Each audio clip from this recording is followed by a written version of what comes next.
El Club de los Sofistas, conducidos y pervertidos por Víctor Dupont. La conducción de Sabrina Olimúzara. Las columnas itinerantes de Sebastián Lavi, Ariel Buchmeyer, Pedro Maldonado y Pablo Oníricos. Ficciones paranoicas, contrapoder y ejercicios esquizoides. Digital Manager, Anne Diestro. Producción general y contenido, Víctor Dupont. Dame todos, ya estoy habilitado. Gracias, señor de la FIP. Bueno, recibimos a nuestro invitado de hoy. El programa lo hemos titulado Abolicionismo. Así que lo recibimos a Maximiliano Postay, a Maxi Postay, que es escritor, es ensayista, exjugador de vóley, poeta y también es integrante de LTF, ¿no? Abolicionismo de la cultura represiva. Bueno, bienvenido y gracias por estar acá, Maxi. Gracias a ustedes. No, por favor. Por favor, vamos a tener una charla medianamente extensa y profunda. Me interesaría que toquemos varios aspectos de tu trabajo y de tu práctica militante en el abolicionismo. En principio por lo penal. Y después vamos a ir a lo que ustedes llaman también la cultura represiva. Y me gustaría que sea una conversación más que un interrogatorio o un modelo de pregunta y respuesta. En principio, la cárcel. Decís que estamos en el advenimiento del Homo canarius. Del Canario sapiens. El Canario sapiens. Parecido, sí. ¿Cómo sería el Canario sapiens y a qué te referís? No, eso fue un... ¿Puedo sacar esto? Sí. Sácate los auriculares. Eso fue un recurso poético, una metáfora que utilizamos en un documental que hicimos en el 2013, Rejas, Suspiros y Llaves, donde hablábamos estrictamente de esto del abolicionismo penal, abolicionismo del sistema penal. Está en YouTube la cárcel y todas las agencias punitivas institucionalizadas o institucionales. Y básicamente apunta a la naturalización de la reja que visualizamos en el día a día. Naturalizamos que así se resuelven los conflictos, no solamente con la cárcel, sino excluyendo o segregando a otros diferentes, distintos, estigmatizados. La noción de encierro, ¿no? La noción de encierro, la noción de apartamiento, de estigmatización, de segregación, de si sos diferente a lo que yo creo que está bien, te quiero lejos y aislado. Y todo eso que se va construyendo, y por eso es importante lo de la cultura represiva, aunque vos quieras hablar de lo penal, se va construyendo a partir de tradiciones muy específicas que fueron dominantes o que son dominantes incluso hasta el día de hoy, vienen de hace miles de años. De larga data. Exactamente, la naturalización del castigo se visualiza ya desde el principio a partir de que para el judeocristianismo, a partir del mito del pecado original, la vida es un castigo. Es decir, vivir ya es un castigo. Es decir, transgredís una norma, tomás el fruto del árbol prohibido, que es ni más ni menos que el árbol del conocimiento, que ya todo eso es una representación bastante interesante. El árbol de la ciencia, ¿no? El árbol del discernimiento, de la duda, de básicamente no tener las cosas demasiado claras. Y a partir de ahí, la autoridad única te expulsa. Y te expulsa ni más ni menos que a este plano, el plano de lo terrenal. Así que ya desde el principio visualizamos que el plano que estamos transitando es, en términos de tradición cultural, efecto de un castigo. Es un castigo. En este mismo instante estamos cumpliendo un castigo. Es decir, ahora vos, yo, los compañeros, hablando en la radio, estamos siendo castigados. Si esto, que supuestamente es un ejercicio libertario, tiene una representación metafórica vinculada al castigo, imagínate lo que son todas las consecuencias de esta tradición. Entonces, lo que se plantea a partir de esa frase y a partir de otras es cómo no vamos a estar acostumbrados, cómo no vamos a estar abiertos a naturalizar la cárcel si nuestra vida es concebida en clave carcelaria. Y esta propensión o esta respuesta internalizada y naturalizada al castigo es privativa, es propia de nuestras sociedades. Con esto te quiero preguntar si somos tan originales con confiar tanto en el castigo, u otras sociedades en verdad ya lo transitaron, y si a partir del estudio de esas otras sociedades podemos encontrar algunos modelos alternativos al tema de la punición del castigo. Sí, es difícil visualizarlo en esos términos porque lo que cuestionamos de nuestra cultura es precisamente el hecho de no dar margen a la alternativa. Claro. ¿Castigo o castigo? No es original, Claro. Es decir, no inventaron nada, por decirlo de alguna forma. El judeocristianismo, el helenismo latino, los griegos, los hebreos, Griegos, la romanos, Confución, hebreos. no inventó una manera de entender el devenir existencial. Lo que sí hizo es potenciarlo, oficializarlo, normalizarlo y devenirlo única vía de regulación de conflictos. Lo que visualizamos en otras sociedades es que existe el castigo, pero también se permiten cierto margen para generar otras instancias, o el castigo tiene un lugar no tan preferencial.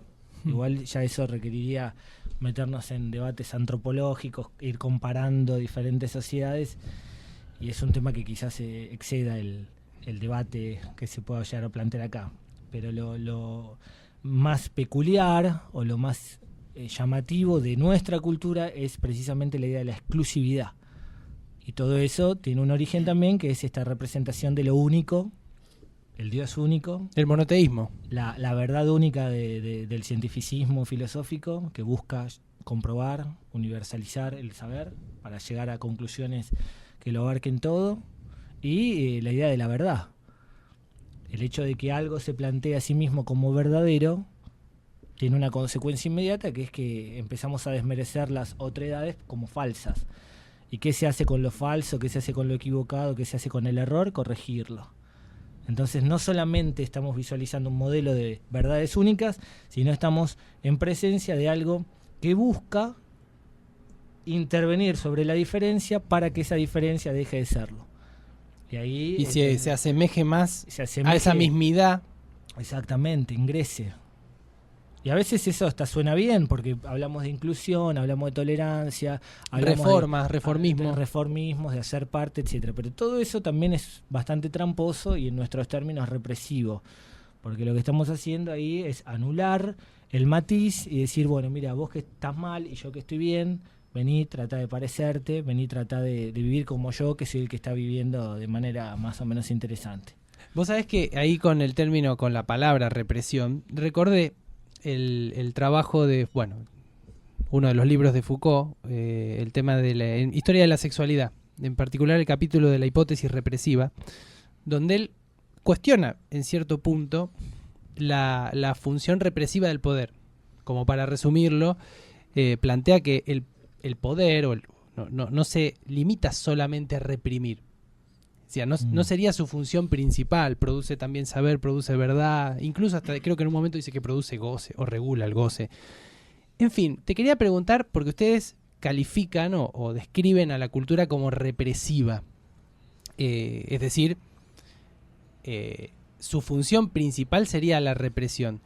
¿Qué pasa con esta posible perspectiva crítica de Foucault en relación a la hipótesis represiva del poder? ¿Solamente reprime el poder? ¿Solamente es represiva o principalmente es represiva esta cultura? Eso tendríamos que definir para más o menos entendernos de qué hablamos cuando hablamos de represivo, ¿no? Uh-huh. Y quizás ahí nos alejamos de ciertos conceptos o ciertos dinamismos estáticos que te asocian a un policía metiendo una bala. Eso es represión. Eso es como claro. es la obviedad represiva. Sí. Y Pero, aparte es un ejemplo, no es un concepto. Exactamente. En nuestros términos, ya el hecho de que exista algo que es único, que se posicione como tal, y que eso suponga el desprecio de la alteridad o de la diversidad o de la diferencia, y que a su vez eso único sea verdadero, y que eso suponga la corrección del error, incluso por el bien del que está equivocado, que eso es lo más perverso, tramposo, hipócrita, Sí. es en sí mismo represivo. Entonces, tenés al policía que reprime, pero también tenés al padre que le ofrece un trabajo a su hijo porque ve que el hijo se está descarriando. Sí. Y le ofrece un buen trabajo. Le dice, che, mirá, vos estás leyendo mucho anarquismo. Vení, te ofrezco un trabajo en la empresa. Sos gerente. El tipo dice, bueno, dale, lo convencen. Dale, viejo. Gana un buen salario, de golpe se empieza a olvidar progresivamente de esas ideas que tenía y ya lo tenés ahí neutralizado. Eso también es una variable represiva. Ajá. La conversión forzosa es una variable represiva. La producción de saberes específicos que justifiquen un régimen La producción de poder también lo es. Y además la producción de saberes desde una matriz determinada. Porque yo, por ejemplo, tengo que estar explicando por qué tomé la decisión de comunicar el abolicionismo como lo comunico, es decir, a través de la poesía, a través de la palabra con cierto impacto, y por qué me alejé de la tesis doctoral o la monografía. Y tengo que estar explicando y todos me dicen, che, pero si vos estudiaste, hiciste esto, hiciste lo otro, ¿por qué no presentás tus tesis para que sean un poco más serias? Ya el hecho de que alguien piense de que hay un formato de abordaje del conocimiento más serio que otro. Claro, en lo académico, por ejemplo. En lo académico y excediendo lo académico, no es lo mismo presentarse en un lugar y decir, yo vengo acá, estoy escribiendo, y caer con 3 tomos de un tema determinado. Caes así con los 3, o le contás. Te he visto un par de veces en la televisión que llevas los tomos ahí. Por ejemplo, llevaste la Biblia para discutir sí. Intratables, ¿no? Sí, claro. Fue un gran momento teatral, quiero decirte. La Biblia la llevo a todas partes. Está muy bien. Está presente en todas partes porque en definitiva... Porque es el gran bestseller occidental. Es el bestseller y es la escuela. Es la escuela. Vos ves, pensás, mierda. Vas a la Biblia y está. Y ahí está. Y está la homofobia, y está la lesbofobia, y está la travestifobia. La misoginia. Ni hablar. Están los pibes chorros, porque hay un fragmento del Deuteronomio que te habla del joven rebelde, al que hay que cagarlo a piedrazos si se porta mal. El pibe chorro de aquel tiempo. El pibe chorro de aquel tiempo. Está el odio por el semen, ¿no? Ni se le ocurra, ¿no, compañero, estar acabando acá arriba. A la compañera hablar de menstruación. Podrías detener el semen con un ejemplar de la Biblia. Detenelo, petrificalo y no sé. Después está todo lo que vos decís, che, que por algo pienso de esta forma. El trabajo como sacrificio, la culpa, el Mesías, esta cosa de estar esperando que venga alguien a salvarte la vida, el personaje heroico, mártir, el Mascherano del mundial pasado, ¿no? Todo Claro. esto es bíblico y es muy contundentemente bíblico. Por eso digo que queremos empezar a comprender algo de lo que nos está pasando en nuestro margen occidental, cuanto menos. Sí. Hay que ir ahí, hay que empezar por ahí. Mira, antes de leerte Foucault, léete la Biblia y después léete un San Agustín, un San Jerónimo de Estridón, un Tertuliano. Si querés complejizar un poco más, andate a los textos del Platón. judaísmo. Platón también, ¿no? A todo lo que es la filosofía que se sostiene a partir Esa zona de la filosofía esa comunidad. griega. Y sí, porque es también verdad única, búsqueda de universalización y pregunta y respuesta, que es lo que vos querés evitar, que es el ¿qué hacemos con? Y de golpe yo te lo respondo, ¿no? Claro. Esa es una ridiculez. Iluminanos, ¿no? Maxi, con tu saber. ¿Qué hacemos con los violadores? ¿Qué hacemos con la gente que es mala? Claro. ¿Qué es el amor? Pregunta Platón, ¿no? Eso es ser un pelotudo, ¿no? Preguntar, ¿no? ¿Qué es el amor? Pregunte, después le responden. Y el tipo construye este personaje, Sócrates, Aparte le responde, claro, le van respondiendo con mitos y después Sócrates y los caga a todos, ¿no? Sí. Igual invoca a una prostituta Sócrates para responder qué es el amor. Sí, no. No quiere rescatar nada de Platón, ya sé. No, tiene... No, a Platón no. Vos ya sabés que uno de los eslogans, por decirlo de alguna forma, del abolicionismo de la cultura represiva es matar a Platón. Estamos como obsesionados. Bueno, así que para cerrar este momento, por favor, maten a Platón. Orgullo nacional, patriota virtual.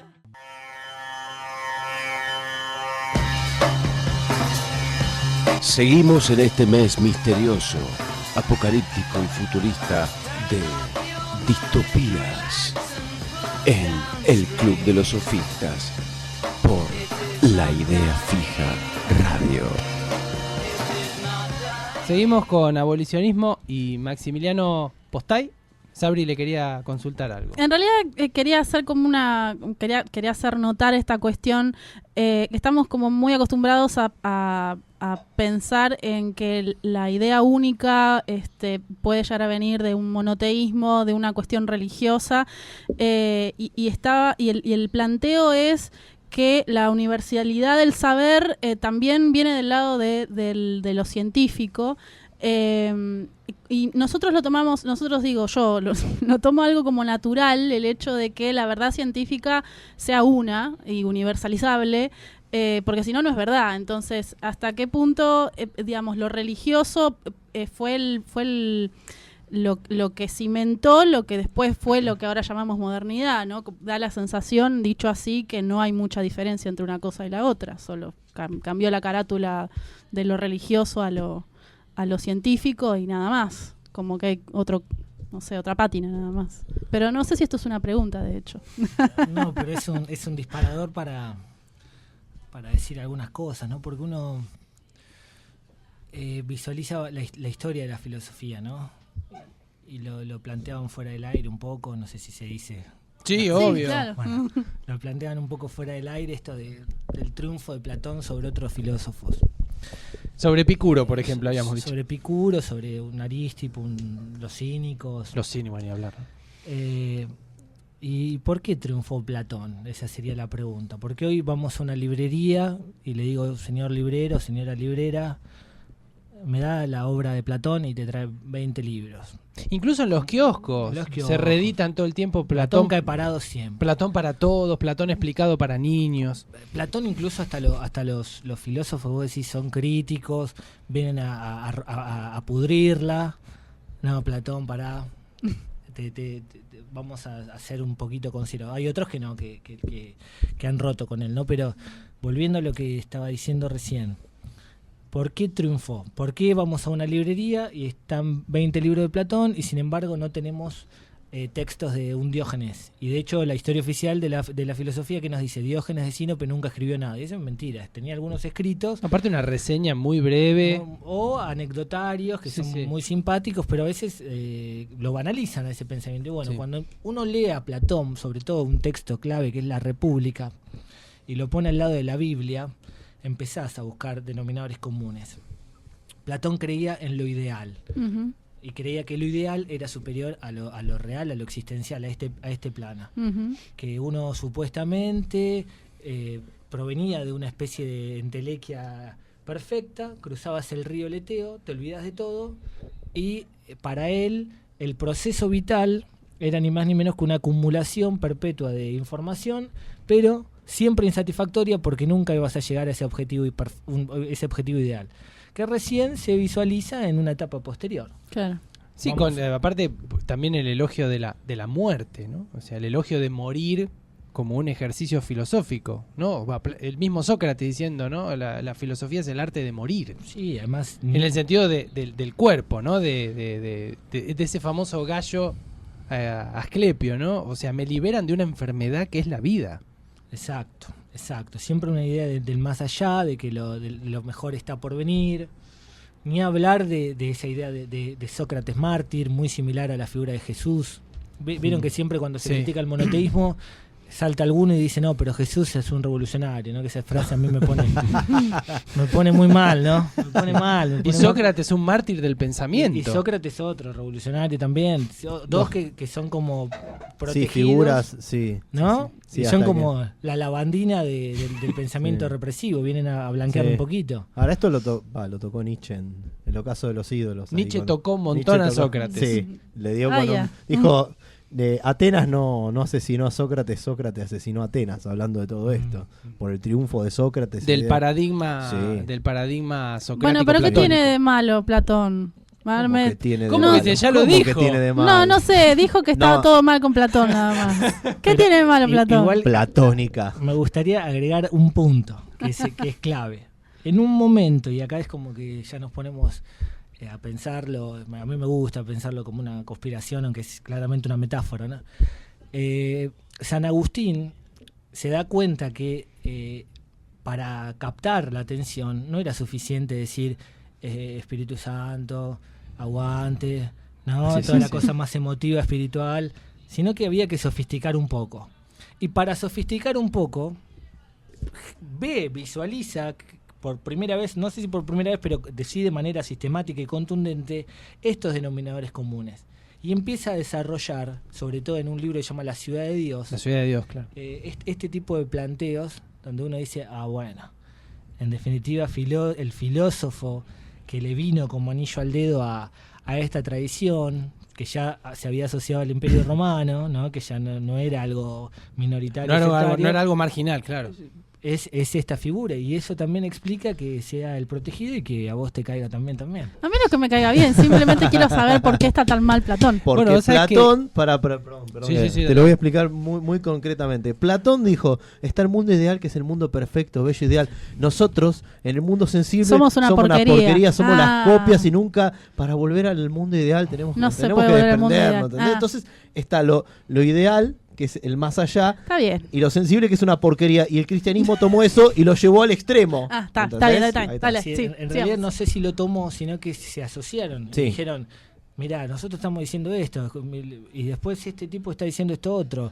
Y bueno, mirá, nosotros decimos que la vida es un castigo, y bueno, este Y tipo bueno, dice que, Además, que el cuerpo es la cárcel del alma. Hoy Listo. somos bueno, en más o esa- menos. en esa ep- Soma es sema. En cuerpo esa época cadáver. estaba el neoplatonismo con No. Plotino, que Plotino decía Plotino que tenía, ahí es el Plotino decía que tenía vergüenza de su cuerpo. Así que imagínate, Ay, el pobre relacionista Plotino. público de Sí, todo esto. le tenía vergüenza ¿Cómo, a su cómo? cuerpo. Es O el sea, que hizo las relaciones públicas. Ah, sí, claro, claro. Plotino ahí empezó a Él es manejarla, y relaciones después públicas. San No, Agustín no, la completó. Que hablabas de la ciudad de Dios, estaba recordando tuvo unas interesantes reflexiones acerca de la erección que San Agustín vierte, nunca mejor dicho, algo vinculado con las elecciones y verter, vierte en este texto respecto de también la erección sexual del hombre como modelo de desobediencia divina, ¿no? La erección es, según San Agustín, y lo podemos comprobar empíricamente, algo irrefrenable, algo que no podemos contener. Pero esto, en realidad, esta anécdota chistosa, la uso como puente para preguntarte en relación al tema del cuerpo, ¿no? En relación al tema del cuerpo, de la sexualidad y de la cultura represiva. Justo te contaba que había unos textos ahí que me habían gustado mucho del blog del movimiento, reitero, LTF, abolicionismo de la cultura represiva.com.ar, algunos textos, por ejemplo, de Belén Maletti, ¿ese? Sí, ¿Habían sí, dicho? sí.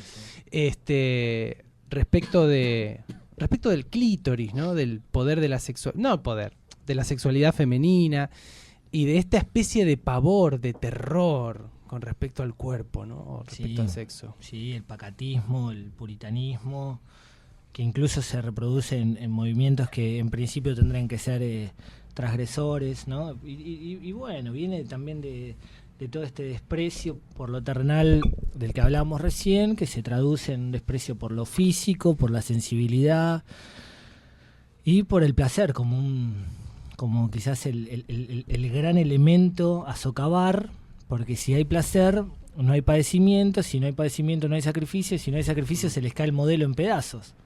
Claro. Entonces, a partir de ahí es que para nosotros, desde el ETF, desde los trabajos que vos mencionás de Belén o de otros compañeros o compañeras que trabajan esta línea, es clave un elemento que es el hedonismo lúdico.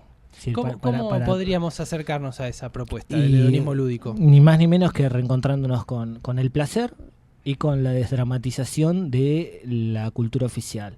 El juego es un elemento... Bueno, vamos ahora, che. ¿no? Es un elemento clave para bueno, es decir, bajar, como también decimos, de los altares a las momias, ¿no? Es decir, vamos a darnos cuenta cómo funciona esto y vamos a tratar de ser un poco menos solemne frente a esta institucionalidad que a veces incluso es sacralizada, insisto, por espacios críticos. Una premisa del ETF es bajar a todas las momias, incluso las momias que pueden llegar a ser simpáticas. Las momias copadas. Las momias que vos podés llegar a decir, che, el 24 de marzo, tema difícil, ¿no? El patriarcado, el feminismo, la lucha obrera. Bueno, perfecto. Vamos a ponerlas en jaque. Vamos a discutirlas a fondo. Vamos a hacerlo sin caer en la discusión obvia del reaccionario rancio barra derechoso, Feynman, etcétera. ¿Se puede hacer eso? Nosotros no solo decimos que se puede, sino que se debe. Es un deber que tenemos. Porque si no, a Cristo lo transformás en Estela de Carlotto. ¿no? Qué interesante eso. Y Sí, claro. Estela de Carlotto en Los Judith signos. Butler, y Judith Butler, Trotsky y Jesucristo. Y nosotros decimos no. A ver, no pasa por quien está arriba. Eso es plata. Pasa por bajar al que está arriba y darnos cuenta que el que está arriba caga, mea, coge, siente, muta. Sí. Bueno, algunos no cogen, ¿no? Pero la noción de ícono pensaba, ¿no? O sea, como una de las, digo, la expresión ícono está en la filosofía platónica, ¿no? O sea, esta idea del ideal, del modelo, del ícono. Como estas matrices persistentes del pensamiento y de la cultura. Es decir, bueno, hay que bajar de un pedestal a estos íconos. Bueno, a mí, con lo que decías, me hizo recordar que a veces siento que el sistema mismo toma determinados como slogans o fechas conmemorativas y como que las asimila. Y entonces como que hay un determinado grupo de gente que de repente va a una marcha como para luchar contra algo y se sube en la foto de Instagram, mira, estoy en la marcha y como que estoy haciendo algo. En realidad no están haciendo nada, están yendo a una marcha, muestran un hashtag y eso es como que termina siendo parte del sistema también, como algo más se suma y queda ahí. Pero en realidad no se está cambiando nada, ni se está discutiendo eso en serio. ¿Puedo leer algo cortito? Dale, metele, obvio. El brazo izquierdo de Robocop. El invierno de tu militancia concreta te llena las rodillas de plástico y los pulmones de plomo. Fuiste por el queso y te mordiste la cola. Los santos de porcelana, expertos en respuestas automáticas, domesticaron el límite difuso pero materialmente tangible que te empeñabas en no cruzar. Y tu mundo se reduce a una consigna: peligro, cerco electrificado. Y aunque se corte la luz, tu temor pervive. Transgredir decalógicamente es como coger como se coge en las películas que transmiten los canales de aire, con la sábana en el medio de los actores amantes y como mucho con el plano ensombrecido de una teta. Con la sábana en el medio de los actores amantes y música Phil Collins para callar gemidos. ¿Tanto te cuesta imaginar la palometa en el calzón de Carlos Marx? ¿Tanto te cuesta imaginar que si Evita viviera sería una vieja chota? ¿Tanto te cuesta imaginar la febril esquizofrenia de tus verdades sísmicas? ¿Tanto te cuesta imaginarte Da Vinci? ¿Tanto te cuesta vomitarte oveja Dolly? Tu bandera es el sermón de tu montaña. Nunca más, ni una menos, siempre igual.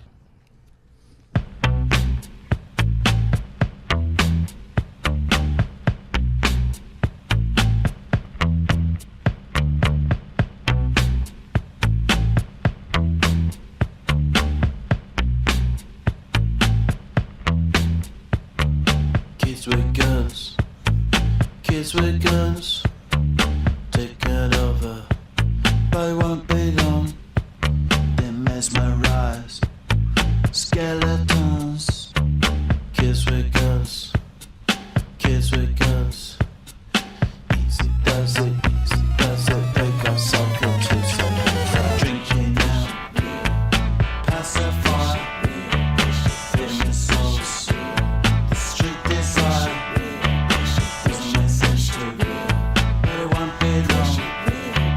Kids with guns, kids with guns. Easy does it, they got something to say. Now they're turning us into monsters, turning us into fire, turning us into monsters. It's all desire, it's all desire, it's all drinking out, pacify, taking soul. Where you are doesn't make sad too, but it won't be long. 'Cause kids with guns, does it easy, does it? They got something to say. And they're turning us into monsters, turning us into fire, turning us into monsters. It's all desire, it's all desire, it's all It's real. It's real. Bueno, seguimos acá con Maxi, que nos acaba de obsequiar un poema de tu libro Soda Cáustica. Sí, del último, Soda Cáustica. Vos lo distribuís. Sí, sí, es todo producción independiente, autogestión. Y bueno, y por decir estas cosas ya no puedo trabajar de otra cosa, entonces me dedico Dale. a vender libros y por suerte todavía me dejan dar algunas clases y me pagan los sueldos Bien. de privilegio que ganamos, ¿no?, los profesores. Bueno, estás en la UBA, solamente como para después abrirlo, porque me interesa otro tema, para que lo conversemos acerca de lo que ha llamado, no sé si la expresión es tuya, pero te la escuché a vos, el feminismo punitivo. Hay un artículo en el blog que se llama, no sé si ese es el nombre, pero la idea de 10 razones para que las mujeres desconfíen del sistema penal. Y anoté un par que podemos ir desarrollando como quieras. Génesis patriarcal, enemistad declarada, misoginia, justificionismo crónico, amor por lo eufemístico, brujas de ayer, locas de hoy, la cárcel como caja de resonancia, moderador de prototipos, resolver conflictos, prevenirlos. En principio, fuera de estos puntos que vamos a ir desarrollando libremente, ¿qué sería o qué entendés vos o qué proponés vos sobre el feminismo punitivo? Y un feminismo que reproduce, a veces voluntaria y otras involuntariamente, el modelo represivo del que venimos hablando. Un feminismo que cree que existen los hombres y existen las mujeres, por ejemplo. La lógica binaria. La lógica binaria. Un feminismo que cree en la segregación, que cree en... Hay textos muy duros que hablan de una isla de lesbianas. Sheila Schifri, por ejemplo, plantea esto. Sí. Sí, pero ella lo utiliza diciendo, bueno, mira, tenemos que apartarnos, pensando en que existe esa cosa tan esencialista de que por tener algunas características específicas eso suponga Sí, un pene. tener otras, ¿no? De un pene, una vagina, ¿no? Como sustancias últimas de la naturaleza humana. Es un feminismo también que obviamente, y creo que a eso está abocado ese texto, que es del año 2012, si no me equivoco, un feminismo que cree y se ilusiona con el aparato represivo, ya con el sistema penal. Ese texto lo escribí como consecuencia de la sanción de la ley del femicidio. Sí. Cuando estaba todo en discusión, todo en boda. Y más allá de que puede ser una herramienta frente a la desesperación de lo urgente, frente al caso concreto, y yo bajo ningún punto de vista cuestionaría a la persona que padece y dice, bueno, ¿qué es lo que tengo? Vamos a recurrir a eso. Lo que más me llamó la atención en aquel momento era el entusiasmo. Sí, por la nueva o por un nuevo delito, ¿no? Por seguir tipificando. Por agregarle conductas como una página delictivas. más al código, un entusiasmo. Eso fue lo que yo reproché en aquel momento. Después habrá que ver cómo se abordan estos temas, habrá que ver si es una sanción, una medida que puede llegar a ser efectiva o no. Como siempre, la respuesta es casi obvia porque el sistema penal nunca solucionó un conflicto en su vida, en su historia. Pero lo que a mí más me llamó la atención fue el festejo, la celebración, Sí. el reconocimiento de decir estamos avanzando. Y digo, estamos avanzando, es decir, le estás dando una bandera verde a algo que fracasa sistemáticamente. Y no solamente que fracasa en términos generales, sino que si nos abocamos a tu enfoque, a ese enfoque binario de hombres y mujeres, en particular, el sistema penal desde sus orígenes se ensañó con las mujeres. Es misógino estructuralmente hablando. Desde el principio, el sistema penal moderno en particular, que es el que tiene 8 siglos, el que surge con la Inquisición, cuando se cansó de perseguir herejes, porque ya los herejes eran fáciles de exterminar, empezó a perseguir mujeres. y lo hizo en forma sistemática. Claro, sustituimos cátaros por Y brujas. porque las brujas son inacabables, y mujeres son la Claro. mitad del mundo, ¿no? Los herejes eran grupos controlables. Y a partir de ahí es bastante fuerte leer, por ejemplo, textos como el martillo de las brujas de Sprenger y Kramer, Hoy lo glosamos un poquito. u otras aproximaciones que vos decís, ¿vos sos consciente de lo que estás pidiendo? ¿Vos sos consciente de lo que representa lo que estás pidiendo? O el feminismo que de golpe dice tolerancia cero con tal, Ese ¿no? eslogan es un eslogan nefasto. Es aparte. un eslogan que tiene una raíz muy Tiene una concreta. Nixon, la persecución, la creación del monstruo de las drogas, que es un monstruo que era débil y después fue creándose artificialmente. Y vos decís, se reproduce eso. ¿Qué quiere decir reproducir esto? Y naturalizar, en definitiva, ese discurso único y verdadero del que estamos hablando. Es decir, no se puede abordar la problemática desde otro lugar. En consecuencia, si no me queda otra alternativa, recurro a esas herramientas. Lo que planteamos en ese texto y en otros, sobre todo en Soda Cáustica también, en uno en el que hablo del feminismo machista o el feminismo patriarcal, yendo un poco todavía más lejos, ya no es solamente un feminismo Del castigo. punitivo o del castigo, sino es un feminismo machista, que eso a muchas personas le molestó, pero bueno, hay que hacerse cargo de algunas cuestiones. ¿Qué pasa? ¿Qué estamos visualizando? ¿Que no estamos viendo las consecuencias? ¿No estamos viendo la trampa? ¿No estamos viendo que en definitiva cada vez que vos imponés desde sectores críticos una bandera de aquello que criticás, lo único que estás haciendo es fortalecer al Lo que objeto criticás. criticado? Entonces, a partir de ahí es que surgieron esos debates. Primero creo que a partir de notas en página 2, allá Hay en una nota, hay una 2012. entrevista así de página 12 también ahí. Y bueno, y eso supuso que siempre que ciertos sectores caigan en la descalificación automática y te digan machirulo, no podés opinar, todas estas cosas, ¿no? No Que- puedes opinar porque sos hombre.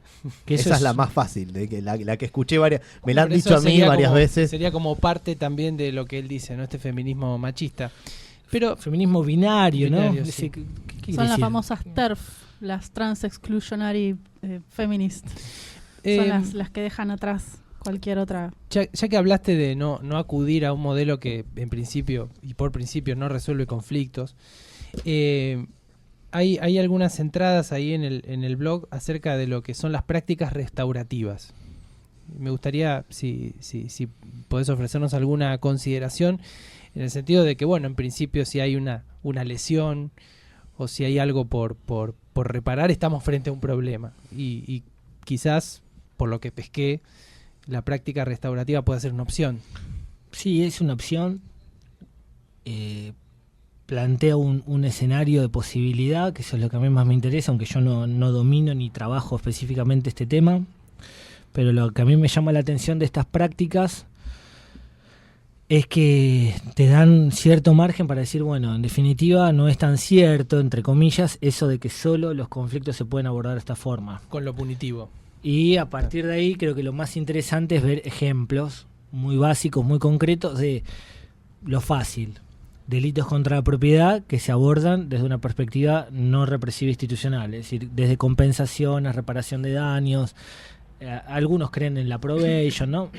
O lo más complejo, ejemplos concretos de situaciones o de abuso sexual o de secuestros extorsivos, o todavía más difícil, no sé igual si todavía, porque no me gusta comparar la gravosidad de los hechos, pero desde otra perspectiva, situaciones en las que se abordaron en clave no punitiva fenómenos de genocidios y grandes problemáticas, que eso habría que ver. Sí, pero Y no es tan fácil decirlo. aparte, ¿qué porcentaje de genocidas ponerle ahí en Cana? Es ínfimo también. Sí, es un tema... Que es complejo el tema. Es complejo porque en definitiva ahí es el poder, nace el poder y a veces te dan ganas de hacerla fácil y pegarle un balazo. Pero es interesante me parece, visualizar a partir de los ejemplos que da la práctica restaurativa o las prácticas restaurativas, para utilizar la denominación correcta, que es en plural, precisamente por la diversidad. Prácticas restaurativas, ok. a mí me gusta por eso, es decir, mira, hay un ejemplo en Perú en el que los conflictos protagonizados por menores se abordan desde un escenario completamente diferente al que hoy conocemos, donde ya ni siquiera hablas de delincuentes, sino de personas en conflicto. Y eso es una pavada para muchos, pero tiene una carga simbólica importante. Entonces decís, bueno, ¿qué está pasando? ¿Qué pasa? Bueno, se pudo ahí, listo, vamos a tomarlo. Claro. Y así con todos los ejemplos. Yo no diría, y esto discúlpame, No, por favor. no diría que en las prácticas restaurativas está la solución, No, es la una opción. panacea, o que en definitiva hay que apuntar ahí. De hecho, yo a veces desconfío de ciertos modelos de exportación. Y por eso es que me focalizo más en la crítica cultural, que para mí ahí está el kit de la cuestión. Pero no obstante, es una manera de satisfacer esa demanda de practicidad que a veces se está revoloteando, que dice, bueno, está bien, vos decís todo esto, te cargas a Dios, te cargas a Platón. Bueno, ¿cómo hacemos para...? Exacto, Sí, bueno, también, anda, mirá el ejemplo, hay ejemplos. Sí, en cierto punto también te leí y te oí hablar de la descriminalización. O sea, de empezar a reducir esta idea de que esta multiplicidad de conductas entendidas como criminales es imparable. O sea, es muy difícil durante un día o una semana no haber hecho una conducta delictiva. Digo, Sí. en ese sentido, digo, Sí, en ¿no? un momento se Descriminalizar. calculó que eran 1500 más o menos las conductas delictivas, teniendo en cuenta Código Penal más leyes Contravencionales. con leyes que tienen artículos específicos que tipifican delitos, las famosas leyes complementarias. Ah. Entonces ahí tenés un universo muy amplio. Y eso también te hace pensar varias cosas, ¿no? Por eso algo que decimos en este aspecto es el delito no existe. Claro, ontológicamente no existe. Ontológicamente no existe, es una construcción, es una decisión Sí, del claro. poder que hoy dice, che, tomar cerveza es delito y tenemos que estar haciendo lo que estamos haciendo a escondidas. Sí, sí, sí. Y mañana te dice la homosexualidad es delito y pasado te dice el lesbianismo es delito y capaz que tener un perro sea delito. Todas cuestiones que vos decís, ¿estás diciendo una pavada? No, te puedo asegurar que cada una de las cosas que nombré, incluso tomar cerveza, incluso tener un Sí, perro, claro. fueron sancionadas penalmente. Tomar cerveza, la ley seca, tener un perro, Mao Zedong persiguiendo a los Sharpei. Y no es un chiste, sino es una O realidad. persiguiendo a los gorriones, Mao Zedong también. También, sí. Oh, ¿qué tenía contra los pobres Sharpei? Bueno, y para dar la última zona a esta charla, el último transcurrir, la poesía. La poesía, che. Sos poeta y aparte también parece fundamental en el activismo o en la militancia de LTF, la cuestión de la poesía. ¿Qué lugar ocupa la poesía en todo esto? Y ocupa un lugar importante, pero no la poesía prototípica, ¿Lo poético quizás? lo poético. Es un poco más lindo, un poco más afín. El acto poético, el que habla Pellegrini en relación a Rimbaud, el deber poético del que habla Artaud, el deber poético, es decir, La vida poética, dice Marechal también. también, ¿no? Es vivir Vivir poéticamente. poéticamente, tener el deber poético. La poesía debe ser hecha por todos, esta frase que a mí me vuela la cabeza, el Conde de Lautremont.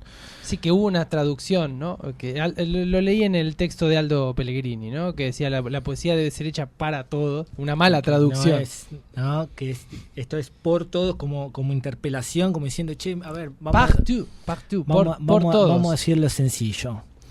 Venimos, ¿no? a este lugar, 100 años, con suerte, 80, ponele. Dos opciones a tu disposición. O transgredís, rompés, destruís, ¿no? Como una otra frase que a mí me encanta es: no se puede juzgar un edificio sin demolerlo. Es decir, demolés o vivís inercialmente.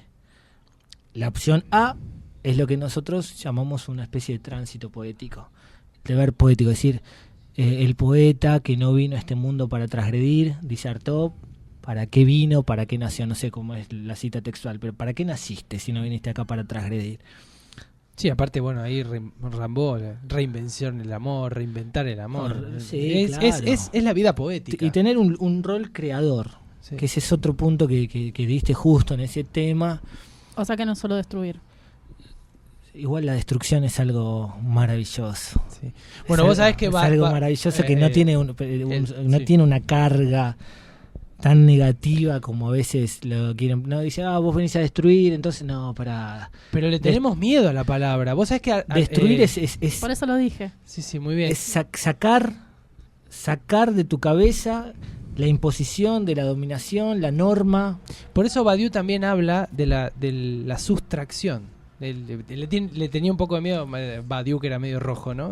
Rojo en el sentido maoísta, incluso, que decía bueno, yo durante muchos años hablé de la destrucción y ahora hablo de la sustracción, como que le tiene un poco miedo, ¿no? Bueno, pero los franceses tienen un poco de miedo a veces, ¿no? Sí, a veces sí, no sé, no Pero todos. acabas de no citar todos. como 3 o 4 franceses, pará. Es cierto, sí, por eso digo que no Y todos. bueno, si no citamos a Rambo y Artaud, que no lo citamos todavía, de hecho. El- Hablabas de la belleza de la destrucción. Sí. Sí. Que no hay que tenerle miedo y que no es solamente y creación. además que es maravilloso. Es maravilloso ver el escombro.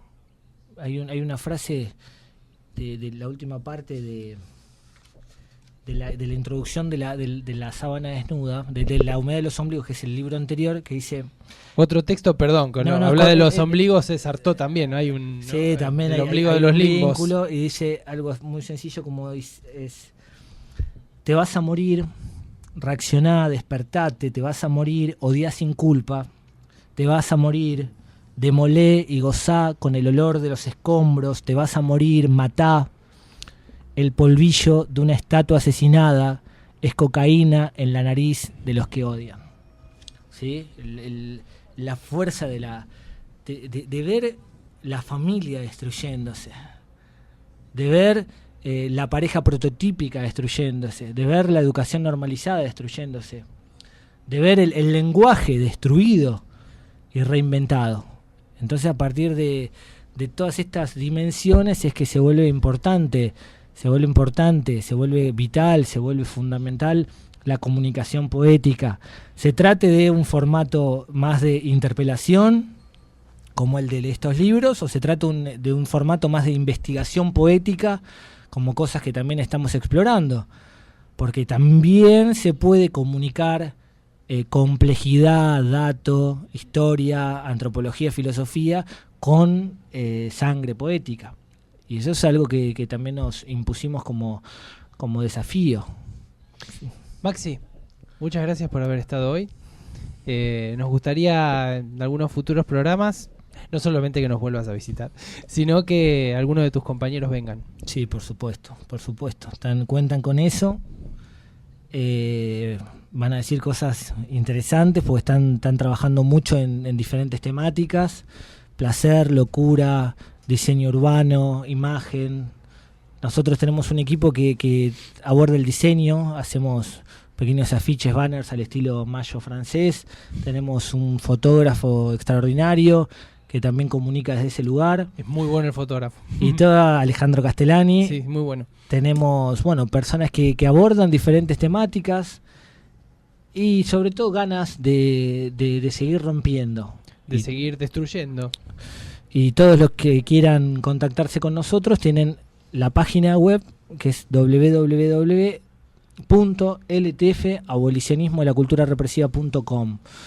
Y ahí se van a encontrar con un pequeño recorrido del grupo, con nuestro posicionamiento político, con nuestros textos, con nuestra producción en diferentes herramientas o de diferentes formas de comunicación, y sobre todo se van a encontrar con un canal de diálogo permanente, porque creo que de eso se trata. El devenir poético que nosotros planteamos requiere necesariamente de un contacto corporal, contacto sanguíneo con interlocutores que tengan también ganas de romper. Qual coitus interruptus, se cortó la luz y justo estábamos por despedirnos cuando decíamos, o quizás íbamos a decir, la destrucción ha sido mi Beatriz. Así que, bueno, Se cortó la luz, pero volvió. ¿Volvió la luz? ¿Hay luz? Nos despedimos entonces de este programa abolicionista para la semana que viene en el Club de los Sofistas, que inauguraremos un nuevo mes acerca de la mente y el cerebro. Chau. Se te marchó